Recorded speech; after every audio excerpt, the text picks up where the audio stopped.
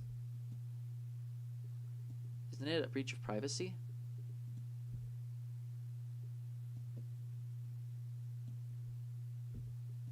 But she really does leave me no choice.